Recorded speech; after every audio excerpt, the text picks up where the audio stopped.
నమస్తే, జై శ్రీరామ్. నేను మాజీ సెక్యులర్ హిందూ. మీకు ఒక న్యూ డైమండ్, సెక్యులర్ డైమండ్. మామూలుగా కోహినూర్ డైమండ్ అని చెప్తా. ఇప్పుడు ఇది సెక్యులర్ డైమండ్ అని చెప్తా. ఆ సెక్యులర్ నుంచి వచ్చినోడే నేను. ఈ డైమండ్ కొన్ని వీడియోలు పెడుతుంది. ఆ వీడియోలు ఏంటి అంటే, ముస్లింలు, క్రిస్టియన్లు, హిందువులు వీరందరూ మతోన్మాదులు, దేశానికి ప్రమాదకరం అని ఒక వీడియో టైటిల్ పెట్టి ఆ వీడియో రిలీజ్ చేశాడు.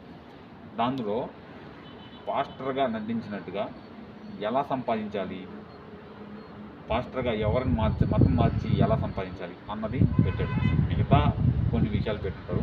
నేను పూర్తిగా చదవలేదు. సెక్యులర్ భావజాలం అనగానే నాకు లైట్ వెలిగిపోయింది. సో ఇతనికి మనం మంచి స్ట్రాంగ్ కౌంటర్ ఇవ్వాలి కాబట్టి ఓ చిన్న స్టోరీ చెప్తాను. ఆ స్టోరీ దగ్గర ఒక ఊరిలో ఒక జ్ఞానం కలిగిన వ్యక్తి ఉన్నాడు, అంటే చదువుకున్న వ్యక్తి.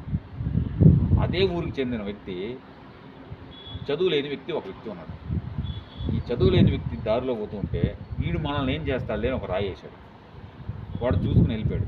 రెండోసారి వేసాడు, మూడోసారి వేసాడు, నాలుగోసారి కోపగించుకున్నాడు.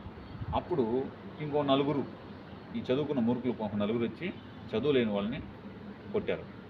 అట్లా ఆ చదువు లేని వ్యక్తి ఇంకో చదువు లేని 10 మందికి వెళ్ళి, ఇలా జరుగుతుంది, నేను ఎవరిని ఏమనలేదు, నేను అమాయకుడిని, నన్ను ఇలా అన్నారు, 1, 2, 3 సార్లు వేశారు, 4వ సారి నా కోపం వచ్చి ఎదిరించాను, ఇంకో 10 మంది వచ్చి నన్ను హింస పెట్టారయ్యా అని చెప్పి ఇంకో 10 మంది తీసుకొచ్చారు.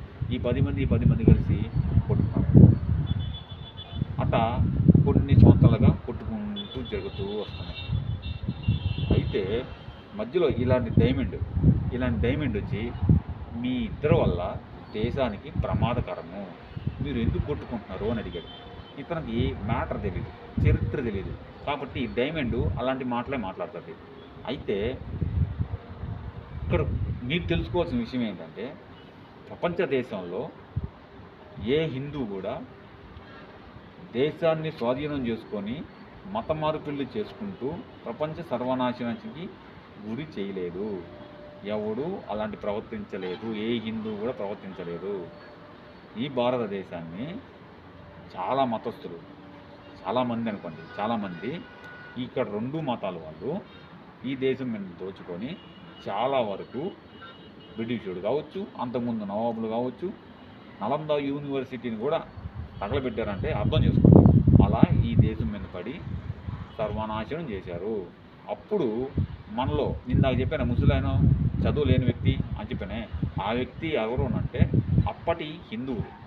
వీళ్ళు జ్ఞానం ఉందని అంటున్నారు కదా, వీళ్ళు చదువుకున్న వాళ్ళు అనమాట. ఆ జ్ఞానం కింద వీళ్ళు దోచుకోవడం ఎలా అని దేశం మీద పడ్డారు. వీళ్ళు ఎక్కడికి పోలా, చదువుకున్న వాళ్ళు. వీళ్ళు దేశంలో వీళ్ళే, అంటే మన పూర్వీకులు వీళ్ళే బతికారు. వీళ్ళ మీద రాళ్ళు వేసారు. రే, మా దేశం మీద రాళ్ళు వేస్తున్నారే అన్న ప్రవర్తనతో, మా మతం మీద రాళ్ళు వేస్తున్నారన్న ప్రవర్తనతో కొంతమంది తయారవుతూ, మాలాగా తయారవుతూ ఇక్కడ రాకొచ్చాం. అప్పుడు ఈ డైమండ్ మీలాంటి మతోన్మాదుల వల్ల దేశానికి ప్రమాదకరం అని చెప్పి ఈ డైమండ్ మాట్లాడుతుంది. నిజానికి చరిత్ర తెలుసుకోనంటే ఎవరు ముందు స్టార్ట్ చేశారు ఇది తెలిసిండేది. ఈ డైమండ్కి తెలియదు కదా. మనం ఏదో సాధిద్దాం, వీళ్ళందరూ మూర్ఖులు, మనం మాత్రమే మంచోళ్ళని అని చెప్పి ఇలాంటి డైమండ్లు మాట్లాడతాయి. సో ఈ డైమండ్కి నేను ఇచ్చే సందేశం ఏంటంటే, అయ్యా మీ పేరేందో నాకు తెలీదు, మీ ఛానల్ పేరు కూడా నేను చూడాలనుకోలేదు, అలాంటి ప్రవర్తన మీరు వీడియోలు చేశారు కాబట్టి నేను మీకు చెప్పే విషయం ఏంటంటే, చరిత్ర చదవండి. ముందు ఎవరు కొట్టారు మీకు ఆల్రెడీ కథ చెప్పాను, ఎవరు కొట్టారు అని చెప్పాను. ఇక్కడ ముందు ఏ దేశం మీద ఏ దేశస్తులు పడ్డారు, అలా పడ్డం వల్ల, మన మీద పడ్డం వల్ల మనం ఏం చేస్తాం, మనకేదన్నా ఇబ్బంది అవుతుందేమో అని మనం ఇప్పుడు పోరాడుతున్నాం. సోషల్ మీడియా వచ్చింది, ఇప్పుడు చాలామంది సంస్థలు పెట్టారు, ఆ సంస్థల్లో నుంచి పోరాడుతున్నారు. మధ్యలో నీలాంటి కోహినూర్ డైమండ్ అంటే నువ్వు కాస్ట్లీ అనుకోబాక. నేను కోహినూర్ డైమండ్ని కొంచెం కించపరిచినట్టుగా మాట్లాడతాను, ఎందుకంటే మన దేశంలో లేకుండా వాడు ఎత్తుకుపోయాడు. ఆ ఉద్దేశంతో నేను కోహినూర్ డైమండ్గా మాట్లాడతాను అన్నమాట. కోహినూర్ డైమండ్ గొప్పదే, అలానే నువ్వు గొప్పవాడు కాదు. కాబట్టి నువ్వు తెలుసుకోవాల్సిన విషయం ఏంటంటే, చరిత్ర తెలుసుకొని మాట్లాడండి. అంతేగాని మతోన్మాదులు అనొద్దు. మతోన్మాదులు అంటే నన్ను కూడా అనండి. ఎందుకు, నేనేమన్నా మతోన్మాదులా మాట్లాడుతానా? ఇది జరిగిన చరిత్ర. ముందు వీళ్ళే మన మీద పడ్డారు, అదే నేను చెప్తున్నాను. నువ్వు ఏదో తెలియకుండా మధ్యలో ఇంత కథలో చెప్పినప్పుడు మధ్యలో వచ్చి మీ ఇద్దరు కొట్టుకుంటున్నారు, దేశం ప్రమాదకరం అని కథలో చెప్పాను కదా. ఇప్పుడు ఇంత జరుగుతుంటే చరిత్ర ఏందో తెలుసుకోకుండా మధ్యలో వచ్చి ఈ మీ ముగ్గురు వల్ల, మతోన్మాదుల వల్ల ఈ దేశానికి ప్రమాదకరం చెప్తున్నాడు. ఈయన ఏదో దేశం కోసం ఏదో చేసినట్టు. ఆయన ఏదో దేశం కోసం చేస్తుంటే నిజం ఏదో చేస్తున్నాడు అని మనం అనొచ్చు, కానీ చరిత్ర కూడా తెలియకపోయినా. సో తెలుసుకొని మాట్లాడండి. జై శ్రీరామ్.